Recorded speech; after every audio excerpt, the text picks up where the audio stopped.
The project all started in January. I was contacted by Dana Dix, a woman who lives in Greeley.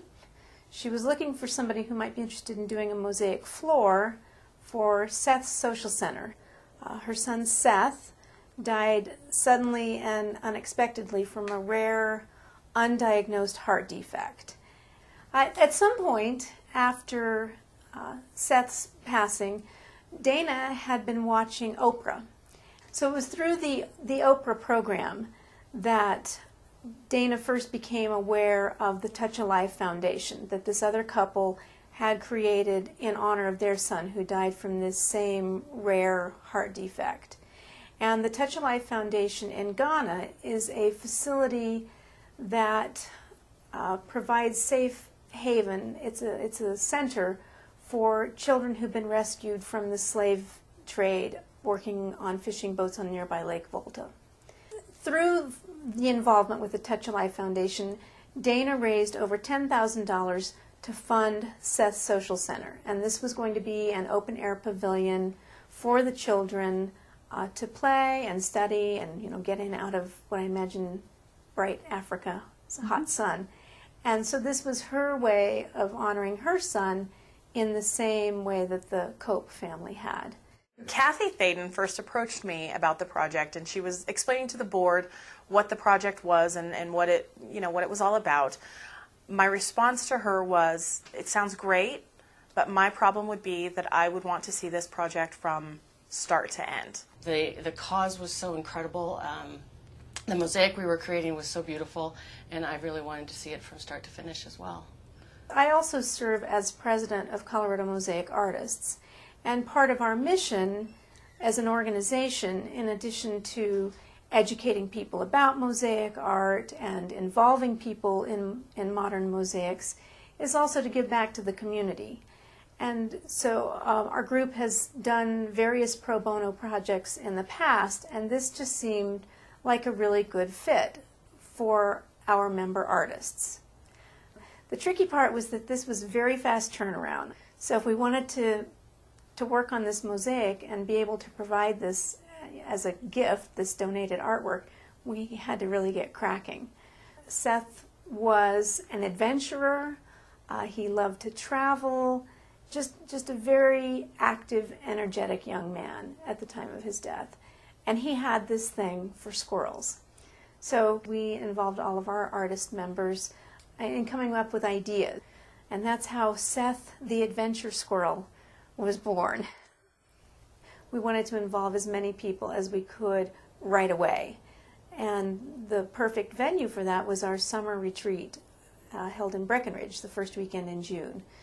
It's a very stylized, simplistic design as far as the color goes. So that also aided in our being able to execute this large mosaic rather quickly. We had, I think, 17 or 18 people involved in this, which was really great.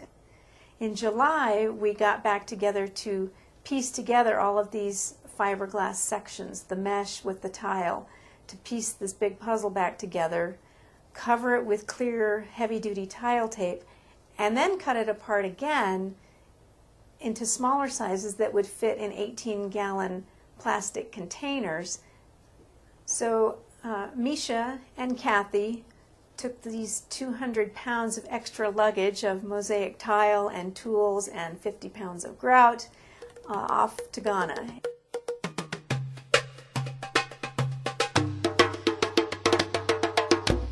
The first day we went to the center, showed up, and there was supposed to be an 8-foot by 8-foot recessed hole in the ground, in the cement, and there was no such thing. There were large holes, there were rocks we had to chip out in order to begin. And so that first day, we also had no concrete for our mortar to go ahead and lay the mosaic. We were a little let down maybe when we got there, seeing what we had to work with, but in the end, it couldn't have worked out more perfect. You know, the kids were so amazing and just genuinely loving and sweet, and they were so happy to see us. They loved the colors and the texture, and they had so much fun helping us do the border. It was amazing.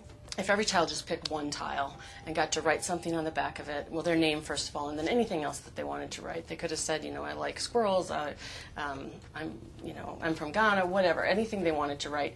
And that would be just their one special piece. So many of them were just, they come back the next day and the day after that, and they'd be pointing to it, and it was really neat. There was a boy named Isaac. He's an art major. And he got down on all fours with Kathy Boland and I and helped us mosaic. And he did a ton on the border. And he was so into it and so focused. It reminded me of myself in my own studio at home. And once we were done, he started to walk away, and I went over and kind of grabbed him, and I said, would you continue to do this? If you had tools and whatnot. And he said, yeah, with a big smile on his face. And so I said, come here. And so I pulled him over and I gave him my tools.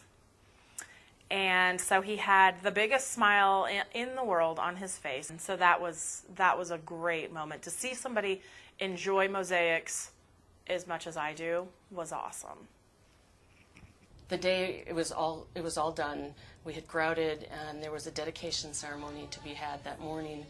I already knew that Dana was just so extremely happy with it. Every time she looked at it, she kept saying, I don't think I can leave the squirrel. I think I have to stay here with it. She just loved it. But when those kids broke into song, oh my gosh. There wasn't a dry eye in the place, and Dana was just so happy. And to me, that was us achieving the goal that we set out to go there to do. It was amazing.